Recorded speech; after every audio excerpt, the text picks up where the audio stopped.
갭 투자로 10채씩 사서 파산한 사람들이 늘고 있습니다. 한때 부자 되는 지름길이었던 갭 투자가 이제는 파산의 지름길이 되고 있습니다.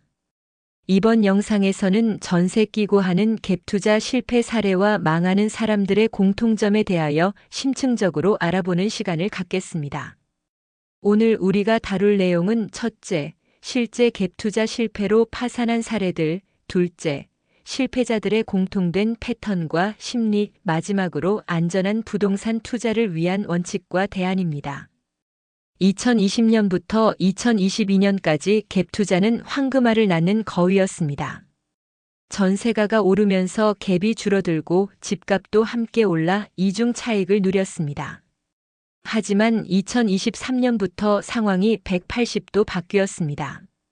전세가는 떨어지고 갭은 벌어지며 역전세 지옥이 시작됐습니다. 이 영상을 끝까지 보시면 갭 투자의 구조적 위험을 정확히 이해하고 실패를 피할 수 있는 구체적인 방법을 알게 될 것입니다. 특히 지금 갭 투자를 고민하고 있다면 반드시 봐야 할 내용입니다. 시작하기 전에 저희 채널을 응원하는 마음으로 구독 버튼을 눌러주시면 큰 힘이 되겠습니다. 늘 감사합니다. 먼저 갭 투자 실패 사례에 대하여 알아보겠습니다. 첫째는 과도한 레버리지로 인한 파산 사례입니다.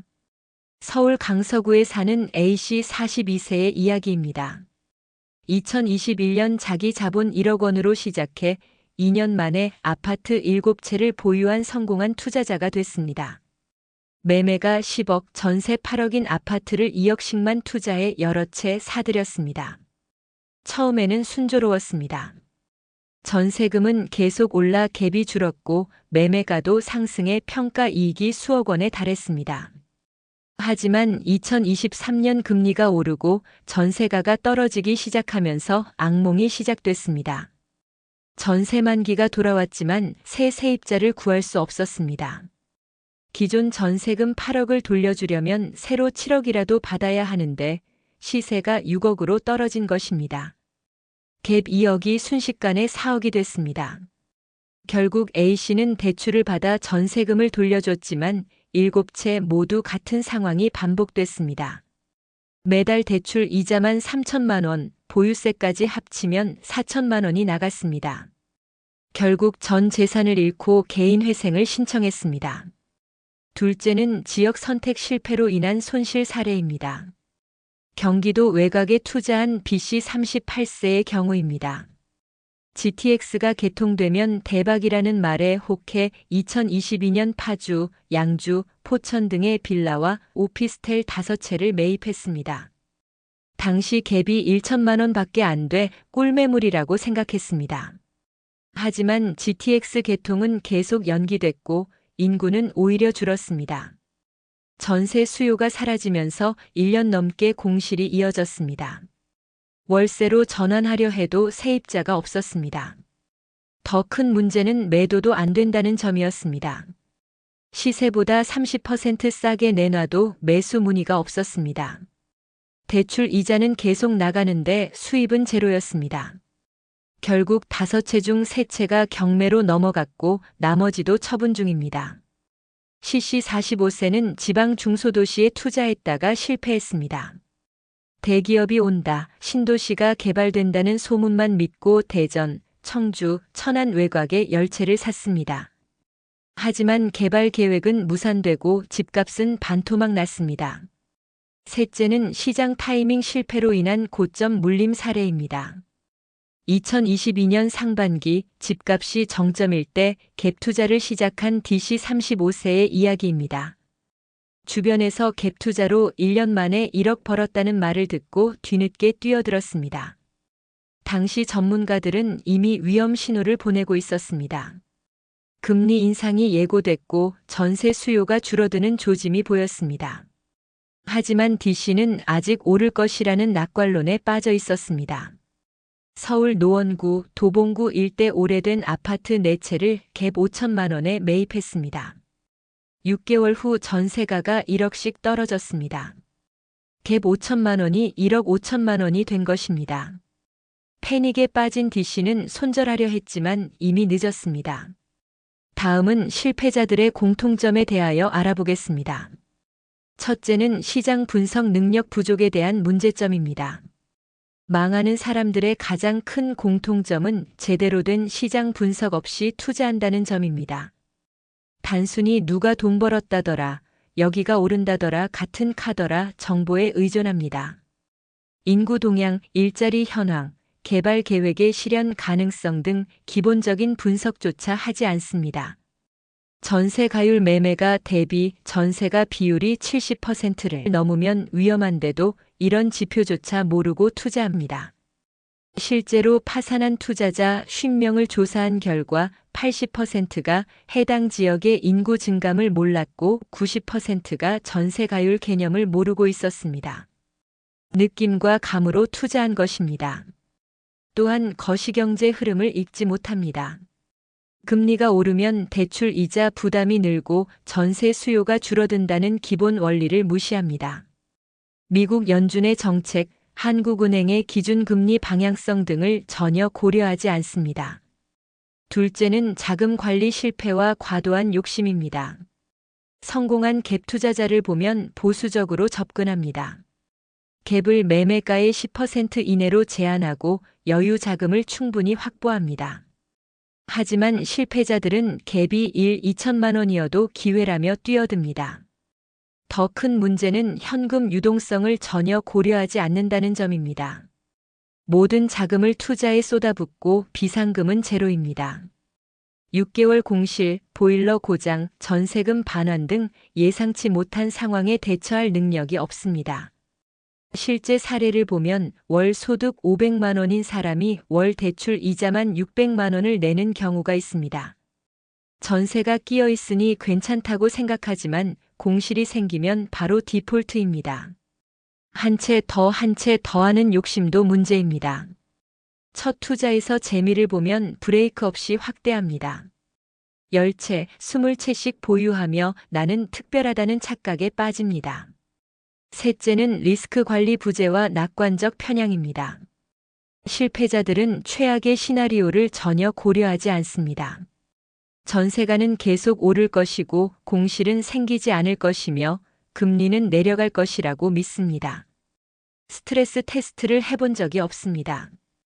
전세가가 20% 하락하면, 6개월 공실이 생기면, 금리가 2% 더 오르면, 이런 질문을 스스로에게 던지지 않습니다. 심리적 편향도 심각합니다. 확증 편향에 빠져 좋은 소식만 찾아보고 위험 신호는 무시합니다. 이번엔 다르다, 나는 운이 좋다, 정부가 가만히 있겠나 같은 근거 없는 낙관론에 빠집니다. 실제로 2023년 전세 사기 피해자 중 상당수가 갭 투자자였습니다. 전세금을 돌려주지 못해 사기꾼이 된 것입니다. 피해자이면서 동시에 가해자가 되는 비극적 상황이 발생했습니다. 마지막으로 안전한 투자 원칙과 대안에 대하여 알아보겠습니다.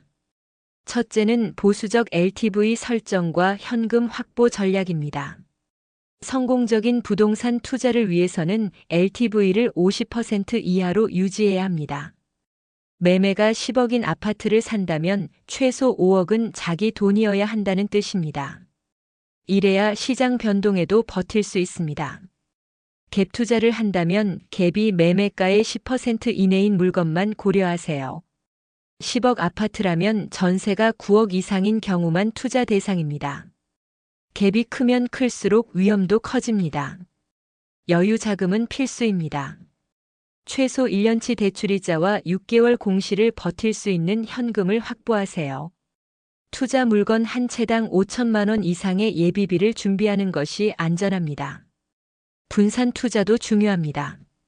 한 지역, 한 유형에 집중하지 말고 지역과 상품을 다양화하세요. 서울 한 채, 경기 한 채, 상가 한 채 이런 식으로 리스크를 분산시켜야 합니다. 둘째는 실거주 가능 물건 위주의 선별적 투자입니다. 갭 투자를 하더라도 최악의 경우 본인이 들어가 살 수 있는 물건을 선택하세요. 위치, 크기, 상태 등을 고려해 실거주가 가능한지 판단해야 합니다. 직주 근접 직장과 주거지가 가까운 원칙을 지키세요. 본인의 생활권에서 벗어난 곳은 관리도 어렵고 시장 상황도 제대로 파악하기 힘듭니다.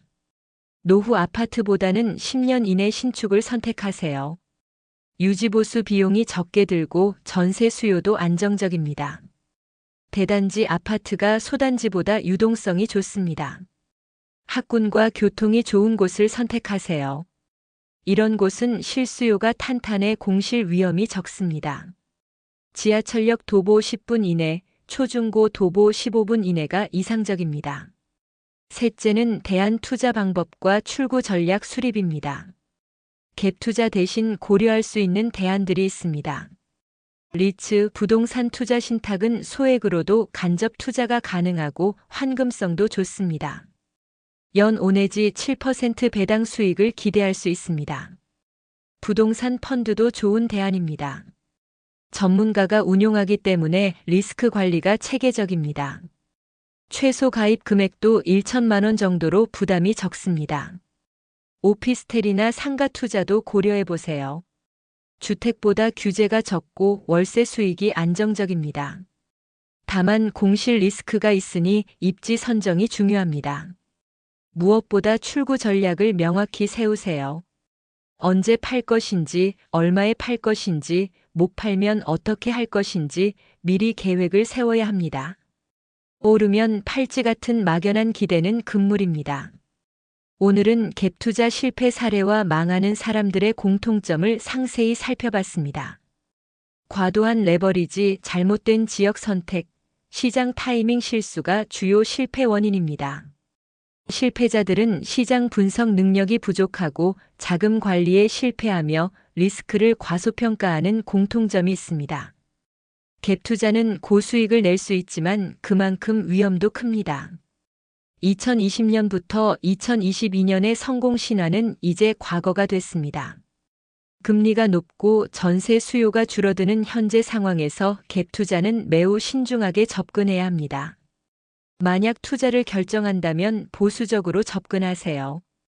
LTV 50% 이하, 갭 10% 이내, 충분한 여유 자금 확보가 필수입니다.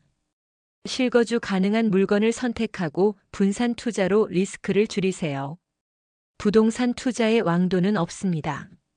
남의 성공 사례를 부러워하기보다 본인의 상황에 맞는 투자를 하는 것이 중요합니다.